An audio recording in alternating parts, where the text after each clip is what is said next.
All right, so this podcast is basically about the evolution of mining, where it started, what kind of equipment was being used at the start, profitability, expectations. So basically, when mining first started, it was back in 2009 when Bitcoin was first originated as a proof of work algorithm. You had people mining Bitcoin through CPUs, which is the central processing unit of a computer. Basically, things were not very profitable. It was more seen as a hobby. This was new technology. You couldn't really even buy or sell Bitcoin anywhere other than peer to peer. It was very famous, probably transaction made, which actually took things off in terms of Bitcoin being involved with the market. It was where a man pretty much sold 10,000 Bitcoin for two pizzas. He posted on an online forum, asked people out there if anyone would be willing to make or buy a pizza and have it delivered to his house, and he would send them 10,000 Bitcoins. He probably realizes today that that was worth somewhere between 8 billion and plus dollars. It's just a substantial amount of money, obviously. But that's back where Bitcoin mining pretty much started on central processing units of a computer. In 2010, some software was released that actually allowed people to use GPUs, which is the graphics processing unit of a computer, to mine and process the transactions for Bitcoin. Until around about 2011, that's when Bitmain, one of the biggest mining producers, came out and they started producing hardware with what you call ASIC, which is an application-specific integrated circuit. We'll tap into a little bit more about what an ASIC is and who might use it. But that's basically hardware that was used specifically designed to mine cryptocurrency and Bitcoin at the time. So basically what we have today in 2019 and the hardware started being widely adopted in 2018 is FPGA equipment. And FPGA equipment is field programmable gate array equipment.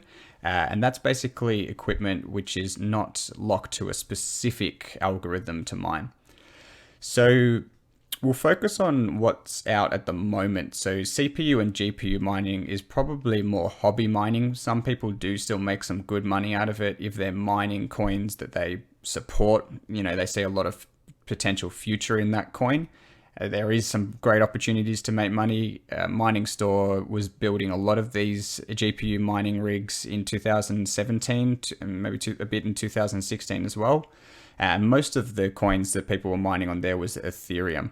There's a couple of people mining coins like Loki, BitTube, RYO. There's a whole range of coins that people were mining, but mostly Ethereum based. So you can still make money on those GPU units, but mostly what people now are using is the ASIC units and the FPGA units. So ASIC units, you're going to be mining specific well-established coins like Dash, like BTC itself. These are coins that you'll be mining with an ASIC unit. The unit itself is specifically designed to mine that algorithm that Dash is or BTC is supported by. BTC, for example, is the SHA-256 algorithm, and it's not really going to be able to, or it's actually not going to be able to mine any other algorithm other than the algorithm it's built to mine for. So there's a bit of a risk involved with that, I suppose. You know, if something happens to the SHA-256 algorithm, it forks, it changes its code, you pretty much have to chuck that ASIC in the bin. You can't really use it anymore.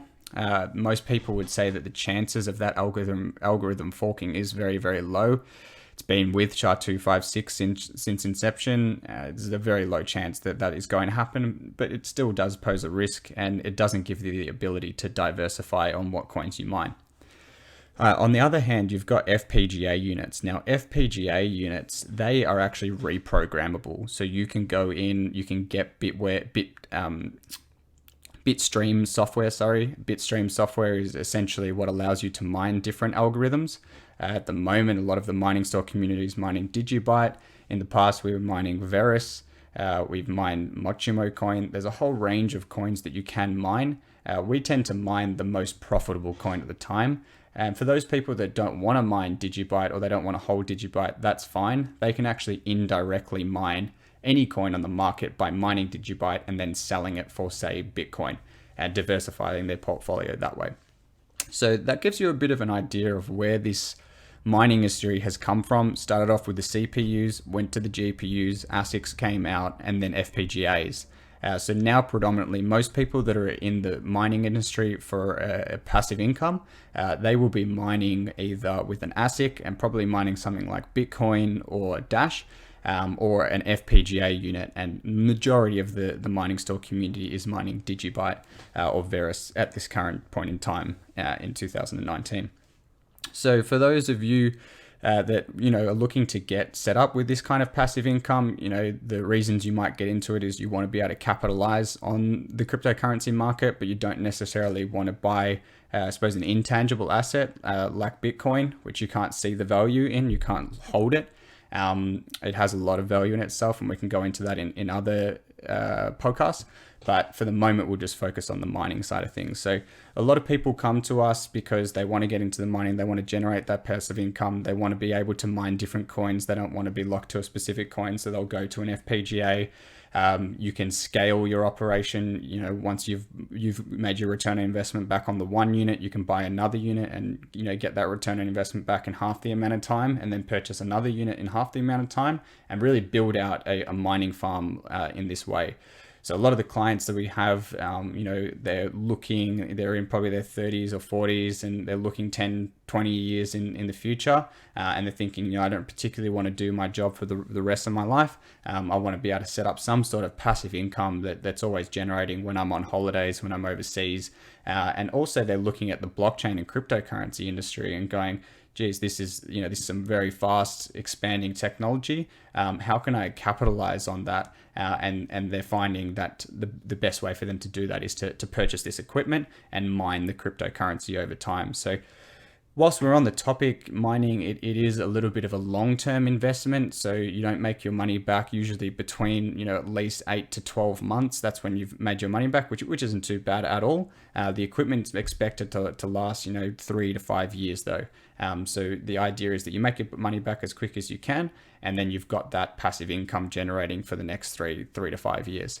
Of course, you're also exposing yourself to a very volatile market, which can have its downsides and its upsides.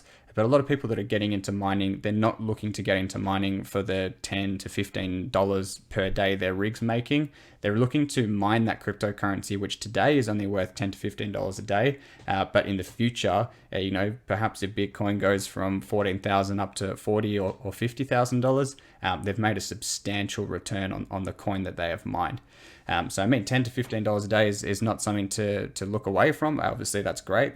That'll buy you your coffee in the morning. That'll buy you a bit of lunch in the afternoon. It's definitely not small money, but that small, I suppose, portion in perspective can be worth a lot more if you believe in this industry and you're holding it for the long term. Other people, they like to just cash it out. They might just cash out whatever they mine and hold Bitcoin and look for that long-term grab. But yeah, that's a little bit of a taste of where this mining started, where it is today, the strategy that people are following, why they're getting into cryptocurrency mining. Any questions on it, feel free to shoot it through to Cal and myself. The people that know us, they know that we put a lot of emphasis on education. We don't like people getting into mining or cryptocurrency until that they really understand the future benefit of it. So yeah, shoot through all your questions. We'll answer those for yourself. If this is the right investment for yourself, you can start off with an individual mining rig. And then, if you see the value in it like we do, then you can look to expand and get that passive income set up. Thanks, guys.